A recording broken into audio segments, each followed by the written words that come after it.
ವೆಂಕಟರಾಮರವರ ಸಾರಥ್ಯದಲ್ಲಿ ಮೂಡಿ ಬರುತ್ತಿರುವ punch TV Kannada ನ್ಯೂಸ್ಗೆ ಸ್ವಾಗತ. ಕೋಲಾರದಲ್ಲಿ ಸಿದ್ದು ಸ್ಪರ್ಧೆ ಖಚಿತ. ಜನವರಿ 23 ಬೃಹತ್ ಶಕ್ತಿ ಪ್ರದರ್ಶನ ಸಮಾವೇಶ. ಹೈಕಮಾಂಡ್ ತೀರ್ಮಾನ ಅಗತ್ಯವಿದೆ ಎಂದ ಸಿದ್ದರಾಮಯ್ಯ. ಕೋಲಾರದಲ್ಲಿ ಬೃಹತ್ ಕಾರ್ಯಕರ್ತರ ಸಭೆ. ಕೋಲಾರ ಜಿಲ್ಲೆಯ ಕಾಂಗ್ರೆಸ್ ಮುಖಂಡರು ಕಾರ್ಯಕರ್ತರ ಒತ್ತಾಯದ ಮೇರೆಗೆ ಕೋಲಾರದಿಂದಲೇ ಸ್ಪರ್ಧಿಸುತ್ತೇನೆ, ಆದರೆ ಕಾಂಗ್ರೆಸ್ ಪಕ್ಷದ ಹೈಕಮಾಂಡ್ ಒಪ್ಪಿಗೆ ಪಡೆಯಬೇಕಾಗಿದೆ.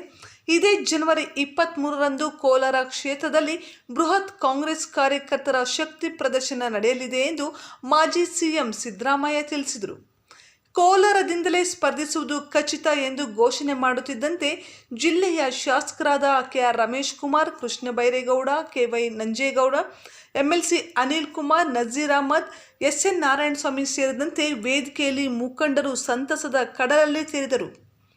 ಸಹಸ್ರಾರು ಸಂಖ್ಯೆಯಲ್ಲಿ ಸೇರಿದ್ದ ಕಾರ್ಯಕರ್ತರು ಸಿದ್ದು ಸಿದ್ದು ಎಂದು ಘೋಷಣೆ ಕೂಗುತ್ತಿದ್ದರು. ಕೇಂದ್ರದ ಮಾಜಿ ಸಚಿವರಾದ ಕೆಎಚ್ ಮುನಿಯಪ್ಪ, ವಿಧಾನ ಪರಿಷತ್ ಮಾಜಿ ಸಭಾಪತಿ ವಿಆರ್ ಸುದರ್ಶನ್, ಮುಳಬಾಗಿಲು ಮಾಜಿ MLA Kothur Manjunath, KGF MLA Roopakala Shashidhar, Chintamani X MLA doctor Sudhakar, MLC Ramesh ಮುಂತಾದ ಅನೇಕ ಗಣ್ಯರು ಭಾಗವಹಿಸಿದರು.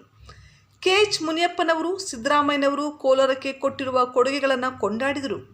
ಕೋಲಾರಕ್ಕೆ ಸಿದ್ದರಾಮಯ್ಯ ಸ್ಪರ್ಧಿಸಿದರೆ ಹೃದಯಪೂರ್ವಕವಾಗಿ ಸ್ವಾಗತಿಸುವುದಾಗಿ ತಿಳಿಸಿದರು. ಶಿಸ್ತಿನ ಕಾಂಗ್ರೆಸ್ ಪಕ್ಷದ ಹೈಕಮಾಂಡ್ ತೀರ್ಮಾನ ಅಗತ್ಯವಿದೆ ಎಂದು ತಿಳಿಸಿದರು. ಮಾಜಿ ಸಚಿವ ಕೃಷ್ಣ ಬೈರೇಗೌಡ, ವಿಆರ್ ಸುದರ್ಶನ್, ಕೆ ಶ್ರೀನಿವಾಸ್ ಗೌಡ, ಅನಿಲ್ ಕುಮಾರ್ ಮಾತನಾಡಿ ಕೋಲಾರದಲ್ಲಿ ಸ್ಪರ್ಧಿಸುವಂತೆ ಸಿದ್ದರಾಮಯ್ಯನವರನ್ನು ಮನವಿ ಮಾಡಿದರು. ಕೆಜಿಎಫ್ ಎಂಎಲ್ಎ ರೂಪಕಲಾ ಶಶಿಧರ್ ಅವರು ಸಿದ್ದರಾಮಯ್ಯರವರನ್ನು ಅಭಿನಂದಿಸಿ ಅವರ ಪಾದಗಳಿಗೆ ನಮಸ್ಕರಿಸಿದರು. ಕೋಲಾರ ಕ್ಷೇತ್ರದ ಅಭಿವೃದ್ಧಿಗೆ ವಿಶೇಷವಾಗಿ ಒತ್ತು ಕೊಡುವುದಾಗಿ ತಿಳಿಸಿದ ಸಿದ್ದರಾಮಯ್ಯ, ನೀರಾವರಿ ಯೋಜನೆಗಳನ್ನು ನಮ್ಮ ಸರ್ಕಾರ ಬಂದ 1 ವರ್ಷದಲ್ಲಿ ಪೂರ್ಣಗೊಳಿಸುವುದಾಗಿ ತಿಳಿಸಿದರು. ಇದಕ್ಕೂ ಮೊದಲು ಕಾಂಗ್ರೆಸ್ ಕಚೇರಿಗೆ ಬಂದ ಸಿದ್ದರಾಮಯ್ಯನವರನ್ನು ಮಾಜಿ ಕೇಂದ್ರ ಸಚಿವರಾದ ಕೆಎಚ್ ಮುನಿಯಪ್ಪನವರು ಹೂಮಾಲೆ ಹಾಕಿ ಅಭಿನಂದಿಸಿದರು. ಕಾರ್ಯಕರ್ತರು, ಮುಖಂಡರು ಅಭಿನಂದಿಸಿದರು. ಕಾರ್ಯಕರ್ತರನ್ನು ನಿಯಂತ್ರಿಸಲು ಪೊಲೀಸರು ಹರಸಾಹಸ ಪಡುವಂತಾಗಿತ್ತು.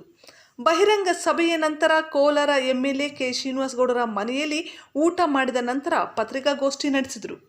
ವರದಿ ಕಿತ್ತಂಡೂರು ವೆಂಕಟರಾಮ್, ಪಂಚ್ ನ್ಯೂಸ್, ಕೋಲಾರ. ನಾನು ಮಾಧ್ಯಮನವರಿಗೆ ಸ್ವಲ್ಪ ದಯವಿಟ್ಟು ಇನ್ನೊಂದ್ಸತಿ ಕೈ ತೋರಿಸಿ, ಮಾಧ್ಯಮನವರಿಗೆ ತೋರಿಸಿ. ಕೋಲಾರ ಕ್ಷೇತ್ರದಿಂದ ಕಾರ್ಯಕರ್ತರು ಲೆಫ್ಟ್ ಈ ಸೈಡ್ ನೋಡಿ, ಆ ಗ್ಯಾಲರಿಯಲ್ಲಿ ಕೂತಿರ್ತಕ್ಕಂಥದ್ದು, ಆ ಕಡೆ ಕೂತಿರ್ತಕ್ಕಂಥದ್ದು. ಕೋಲಾರ ಕ್ಷೇತ್ರ ಬಿಟ್ಟು ಬೇರೆ ಯಾರಾದ್ರೂ ಬಂದಿದಾರ? ಕೈ ತೆಗೆದು ತೋರಿಸಿ. ಕ್ಷೇತ್ರ ಬಿಟ್ಟು ಕೋಲಾರದವ್ರು ಅಲ್ಲದೆ ಯಾರಾದ್ರೂ ಬಂದ್ರೆ ಕೈ ತೋರಿಸಿ. ಈಗ ಇದು ತೀರ್ಮಾನ ಆಯ್ತು. ನಾವು ಏನು ಅಪೇಕ್ಷೆ ಮಾಡಿದೀವಿ, ಕೋಲಾರ ಕ್ಷೇತ್ರದಿಂದ ಮಾತ್ರ ಕಾರ್ಯಕರ್ತರು ಬರಬೇಕು ಅಂತ ಹೇಳಿ. ಮತ್ತೆ ನಾವು ಬಾರ್ಡರ್ ತಪ್ಪಾಗ್ಲಾರ ಕಾರಣ, ಈ ಕ್ಷೇತ್ರದಲ್ಲಿ ರೈತರ ಚಳುವಳಿ ಪ್ರಾರಂಭ ಆಗಿದ್ದು ಈ ಕ್ಷೇತ್ರ, ದಲಿತ ಸಂಘರ್ಷ ಸಮಿತಿ ಚಳವಳಿ ಪ್ರಾರಂಭ ಆಗಿದ್ದು ಈ ಕ್ಷೇತ್ರ, ತಾವು ಅಹಿಂದ ಕಾರ್ಯಕ್ರಮವನ್ನು ಪ್ರಾರಂಭ ಮಾಡಿದ್ದು ಈ ಕ್ಷೇತ್ರ.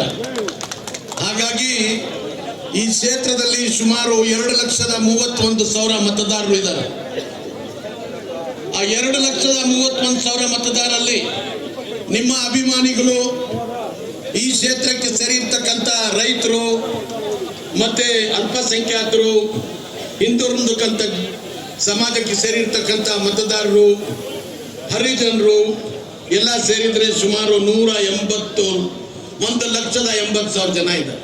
ನಮ್ಮ ಚುನಾವಣೆ ಕೇವಲ ನಿಮ್ಮನ್ನ ಗೆಲ್ಲೋದಕ್ಕಾಗಿ ಮಾಡ್ತಕ್ಕಂಥ ಚುನಾವಣೆ ಇಲ್ಲ. ಇದು ಇವತ್ತು ಬೆಂಗಳೂರಿನಿಂದ ಕೇವಲ 65-70 ಕಿಲೋಮೀಟರ್ ದೂರ ಇರ್ತಕ್ಕಂಥ ಕ್ಷೇತ್ರ.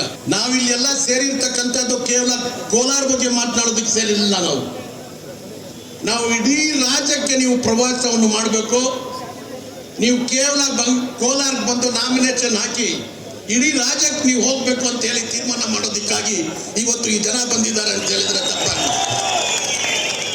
ನೀವು ಇಲ್ಲಿ ಬಂದು ಕ್ಯಾಂಪೇನ್ ಮಾಡೋದು ಬೇಕಾಗಿಲ್ಲ. ನೀವು ಇಲ್ಲಿ ಬಂದು ಎಲ್ಲ ಹೋಬಳಿ ಹೆಡ್ ಕ್ವಾರ್ಟರ್ಗೆ ಹೋಗೋದು ಬೇಕಾಗಿಲ್ಲ. ನೀವು ಇಲ್ಲಿ ಬಂದು ಯಾವ ಗ್ರಾಮ ಪಂಚಾಯತಿಗೆ ಹೋಗೋದು ಬೇಕಾಗಿಲ್ಲ. ನೀವು ಇಡೀ ರಾಜ್ಯಕ್ಕೆ ಹೋಗ್ಬೇಕು. ಮತ್ತೆ ಕಾಂಗ್ರೆಸ್ ಸರ್ಕಾರ ಈ ರಾಷ್ಟ್ರದಲ್ಲಿ ಮತ್ತೆ ಈ ರಾಜ್ಯದಲ್ಲಿ ಮತ್ತೆ ತರಬೇಕು ಅಂತ ಹೇಳಿ ಆ ತೀರ್ಮಾನ ಮಾಡೋದಕ್ಕಾಗಿ ಇವತ್ತಿನ ದಿವಸ ನಾವೆಲ್ಲ ಇಲ್ಲಿ ಸೇರಿರ್ತಕ್ಕಂಥದ್ದು. ಇವತ್ತಿನ ದಿವಸ ನಮ್ಮ ರಾಜ್ಯದಲ್ಲಿ ಇಡೀ ಅಲ್ಪಸಂಖ್ಯಾತರ ಸಮಾಜದವರು ನಿಮ್ಮ ಲೀಡರ್ಶಿಪ್ಗೆ ಕಾಯ್ಕೊಂಡು ಕೂತಿದ್ದಾರೆ. ನೀವು ಬಂದ್ರೆ ನಮ್ಗೆ ರಕ್ಷಣೆ ಸಿಗ್ಬೋದು.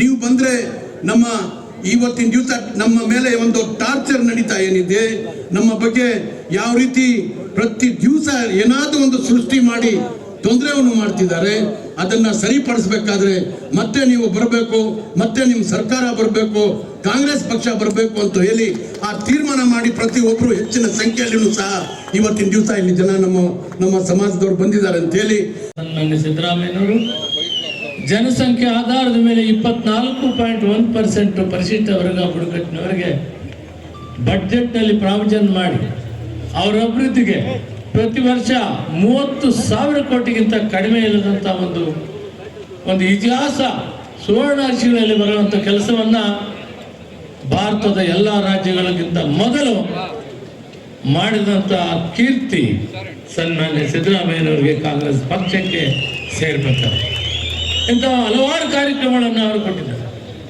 ರೈತರಿಗೆ ಕೇಂದ್ರ ಸರ್ಕಾರ ಸಾಲ ಮನ್ನಾ ಮಾಡಬೇಕಾಗಿದೆ. ನಮ್ಮ ಸರ್ಕಾರ ಸೋನಿಯಾ ಗಾಂಧಿ ಮತ್ತು ಮನಮೋಹನ್ ಸಿಂಗ್ ಅವರು 72,000 ಕೋಟಿ ರೂಪಾಯಿ ಸಾಲ ಮನ್ನಾ ಮಾಡಿದೆ. ಆದರೆ ಬಂದಂಥ ಸರ್ಕಾರ ಮೋದಿಯವರ ಸರ್ಕಾರ ಒಂದು ಬಿಡಿಕಾಸು ಕೂಡ ಸಾಲ ಮನ್ನಾ ಮಾಡಲಿಲ್ಲ. ನೀವು ನಿಮ್ಮ ಇತಿಮಿತಿಯಲ್ಲಿ ಕನಿಷ್ಠ 50,000 ರೂಪಾಯಿ ಆದರೂ ಆ ರೈತನಿಗೆ ಸಾಲ ಮನ್ನಾ ಮಾಡಬೇಕು ಅನ್ನೋ ಒಂದು ಚಿಂತನೆಯನ್ನು ಮಾಡಿ ಆ ಕೆಲಸವನ್ನು ಕೂಡ ರೈತರಿಗಾಗಿ ಮಾಡಿ DCC ಬ್ಯಾಂಕ್ಗೆ ಮುಫತ್ತಾಗಿ ಕೊಡ್ತಾ ಇದ್ದಾರೆ. ಅಂದರೆ DCC ಬ್ಯಾಂಕ್ ಎಲ್ಲ ಕೊಡ್ತಾ ಇರೋದು ಬಡ್ಡಿ ರಹಿತ, ಅಂದರೆ ಅವರು ಸಾಲ ಕೊಡ್ತಾರೆ, ಆ ಬಡ್ಡಿ ರಾಜ್ಯ ಸರ್ಕಾರ ಕಟ್ಟುವಂಥ ಯೋಜನೆಯನ್ನು ಮಾಡಿದ್ದು ಸನ್ಮಾನ್ಯ ಸಿದ್ದರಾಮಯ್ಯನವರಿಂದ ಮಾತ್ರ ಅದು ಸಾಧ್ಯವಾಯಿತು.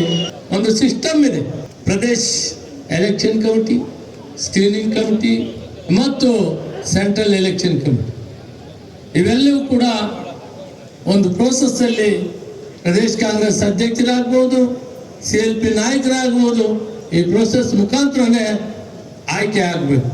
ನೀವು ಆಯ್ಕೆಯಾಗಿ ಇಲ್ಲಿ ಕಂಟೆಸ್ಟ್ ಮಾಡ್ತೀವಿ ಅಂತ ತೀರ್ಮಾನ ಮಾಡಿದ್ರೆ ಹೃದಯಪೂರ್ವಕವಾಗಿ ಸ್ವಾಗತ ಮಾಡಿ ನಿಮಗೆ ಕೆಲಸ ಮಾಡ್ತೀವಿ. ನಿಮ್ಮೆಲ್ಲರಿಗೂ ಕೂಡ ನಮಸ್ಕಾರ. ನಾನು ಇವತ್ತು ಏನು ಸಿದ್ದರಾಮಯ್ಯನವರು ನಮ್ಮ ಕ್ಷೇತ್ರಕ್ಕೆ ಬರ್ತಾರೆ ಅಂತ ಹೇಳ್ತಿದ್ದಾಗೇನೆ ನಾನು ಮೊದಲನೇ ಮಾತೇ ಹೇಳಿದ್ದೆ, ಎರಡನೇ ಮಾತೇ ಇಲ್ಲ. ಸಿದ್ದರಾಮಯ್ಯನವರು ಬರೋಂಗಿದ್ರೆ ನಾನು ಬಿಟ್ಕೊಡ್ತೀನಿ, ದಯಮಾಡಿ ನಾವೆಲ್ಲರೂ ನಿರ್ಮಾಣ ಅಂತ. ಹಾಗಾಗಿ ನಾನು ಇನ್ನೂ ಹೇಳಿದ್ನಲ್ಲ, 2 ಸಾರಿ ಸೋತು 4 ಸಾರಿ ಗೆದ್ದು ಮಂತ್ರಿನೂ ಆಗಿದ್ರು ಕೂಡ ಅವರ ಆಡಳಿತ ಅವರ ಮುಖ್ಯಮಂತ್ರಿ ಆದಂಥ ಆಡಳಿತವನ್ನ ನೋಡಿದಾಗ ನನಗೆ ಬಹಳ ಆಸೆ. ನಾನು ಇತ್ತೀಚೆಗೆ ನಮ್ಮ ಮೊದಲನೇ ಮುಖ್ಯಮಂತ್ರಿ ಕೊಟ್ಟಂತ ಜಿಲ್ಲೆ ನಮ್ದು ಯಾರು KC ರೆಡ್ಡಿವರೆಗೆ ನಾನು ಇಷ್ಟಾಗಲೇ ಸ್ಟ್ಯಾಚು ಗೀಚು ಎಲ್ಲ ಮಾಡಿ ಇಟ್ಟಿದ್ದೆ. ಆದ್ರೆ ಈಗ ಈ ಚುನಾವಣೆ ಬರ್ತಿದ್ದಂಗೆನೆ ಇವರು ಮುಂದೆ ಆಗ್ತಾರೆ, ಅದಕ್ಕೋಸ್ಕರ ಇಬ್ಬರಿಗೂ ಒಂದೇ ಸರಿ ಒಂದೇ ಜಾಗದಲ್ಲಿ ಸ್ಟ್ಯಾಚ್ಯೂಗಳು ಆಗ್ತಾರೆ ಅನ್ನುವಂಥ ಮಾತನ್ನು ಹೇಳಿ ನಿಮ್ಮೆಲ್ರಿಗೂ ಹೊಂದಿಸಿ ಎಲ್ಲರೂ ದಯಮಾಡಿ ನಿಮ್ಮ ಕ್ಷೇತ್ರಗಳಲ್ಲಿ ನಿಮ್ಮ ಊರುಗಳಲ್ಲಿ ನೀವು ಇವತ್ತಿಂದಲೇ ಶುರು ಮಾಡಬೇಕು. ಯಾರು ನಮ್ಮ ವೋಟರ್ಗಳು ಏನ್ ಹೇಳ್ಬೇಕು, ಮುಂದಿನ ಮುಖ್ಯಮಂತ್ರಿ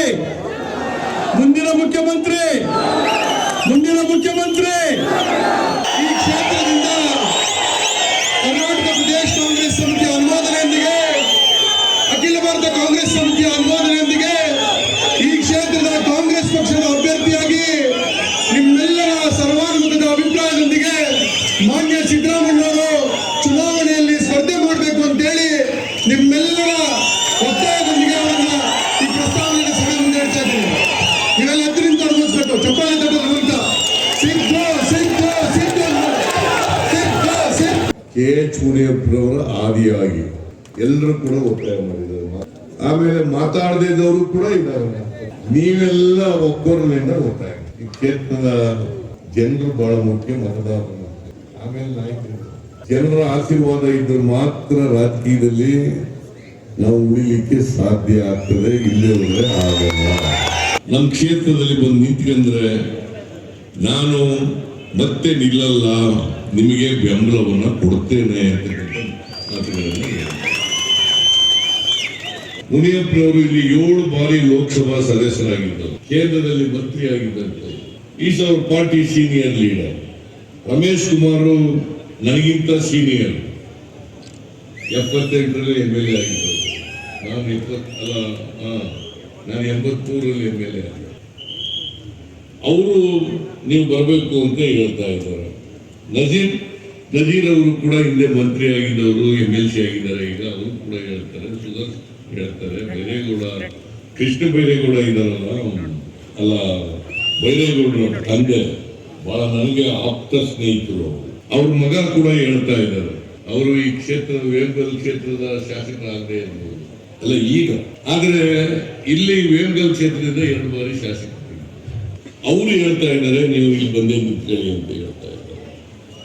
ನಾರಾಯಣ ಸ್ವಾಮಿ ಹೇಳ್ತಾ ಇದ್ದಾರೆ, ವಿಜಯಗೌಡ ಹೇಳ್ತಾ ಇದ್ದಾರೆ, ಕೊತ್ನೂರು ಮಂಜುನಾಥ್ ಹೇಳ್ತಾ ಇದ್ದಾರೆ, ಸುಧಾಕರ ಹೇಳ್ತಾ ಇದ್ದಾರೆ, ಮುನ್ಸ್ವಾಮಿ ಹೇಳ್ತಾ ಇದ್ದಾರೆ, ಮುನಿಯಪ್ಪ ಹೇಳ್ತಾ ಇದ್ದಾರೆ. ಎಲ್ಲರೂ ಇಲ್ಲಿರ್ತಕ್ಕಂಥವ್ರು ಎಲ್ಲರೂ ಕೂಡ ಹೇಳ್ತಾ ಇದ್ದಾರೆ. ನೀವೆಲ್ಲ ಒಕ್ಕೂರಿನಿಂದ ಹೇಳ್ತಾ ಇದ್ದೀರಿ. ನಿಮ್ಮ ಪ್ರೀತಿ ಅಭಿಮಾನವನ್ನ ನಾನು ತಿರಸ್ಕಾರ ಮಾಡಲಿಕ್ಕೆ ಸಾಧ್ಯ ಇಲ್ಲ.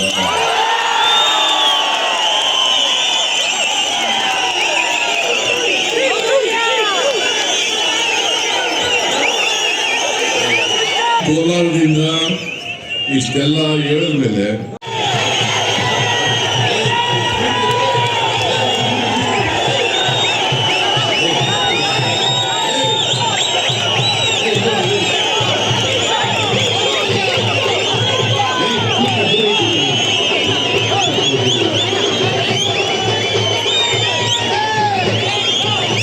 ಈಗಾಗಲೇ KH ಮುನಿಯಪ್ಪನವರು ಮಾತಾಡೋದಲ್ಲ, ಅವರು ವರ್ಕಿಂಗ್ ಕಮಿಟಿ ಮೆಂಬರ್, ಅವರು ಕೂಡ ವೇದಿಕೆ ಮೇಲಿದ್ದಾರೆ.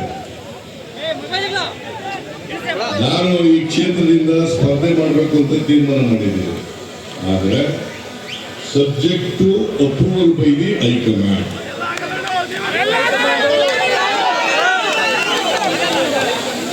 ಯಾಕಂದ್ರೆ ನಾನೇ ಡಿಕ್ಲೇರ್ ಮಾಡ್ಕೊಳ್ಳೋಕ್ಕಾಗಲ್ಲ. ಪ್ರೊಸೀಜರ್ ಕೂಡ ಫಾಲೋ ಮಾಡಬೇಕಾಗುತ್ತೆ. ನಮ್ಮ ಪಕ್ಷದ ಹೈಕಮಾಂಡ್ ಅವರು ಅವರ ಒಪ್ಪಿಗೆ ಕೂಡ ಏರ್ಬೇಕಾಗ್ತದೆ.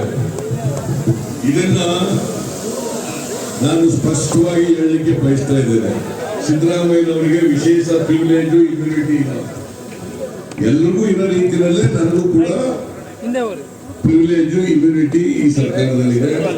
ಆದ್ರಿಂದ ನಾವೆಲ್ಲರೂ ಕೂಡ ಹೈಕಮಾಂಡ್ ಏನ್ ಹೇಳ್ತಾರೆ ಅದರಂತೆ ನಡ್ಕೋಬೇಕು. I have decided to contest from this constituency, subject to approval by the High Command. ಅದರಿಂದ ನೀವ್ಯಾರು ಕೂಡ ಸಂಶಯ ಪಡಬೇಕಾದಂತ ಅಗತ್ಯ ಇಲ್ಲ. ಕೆಲವರು ಅಪಪ್ರಚಾರ ಮಾಡಕ್ ಶುರು ಮಾಡ್ತಾರೆ, ಇಲ್ಲ ಸಿದ್ದರಾಮಯ್ಯನವರು ಇಲ್ಲಿ ಬರಲ್ಲ, ಆಮೇಲೆ ಅವರು ಹೊರಗಡೆಯವರು ಇಲ್ಲಿ ಬಂದು ಜನರ ಭೇಟಿ ಮಾಡಕ್ಕಾಗಲ್ಲ, ಜನರ ಕಷ್ಟ ಸುಖ ಕೇಳಕ್ಕಾಗಲ್ಲ ಅಂತ ಹೇಳ್ತಾರೆ. ಅದನ್ನ ನಾನು ಇವತ್ತು ಹೇಳ್ತೇನೆ, ಪ್ರತಿ ವಾರನೂ ಕೂಡ ಇಲ್ಲಿ ಬಂದೇ ಬರ್ತೀನಿ.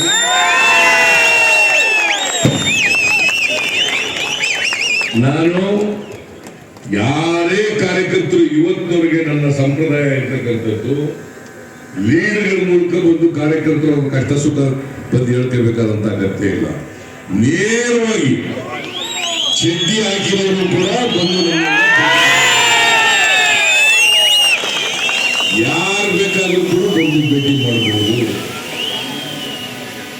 ಸಾಮಾನ್ಯರು ಕೂಡ ಬಂದು ಭೇಟಿ ಮಾಡಬಹುದು. ಕಷ್ಟ ಸುಖಗಳನ್ನ ಆಲಿಸ್ತಕ್ಕಂಥದ್ದನ್ನ ಮಾಡ್ತೇನೆ. ನಾನು ಶಕ್ತಿ ಮೀರಿ ಅವರ ಸಮಸ್ಯೆಗಳನ್ನು ಬಗೆಹರಿಸಲಿಕ್ಕೆ ಮಾಡಿದ್ದೇನೆ.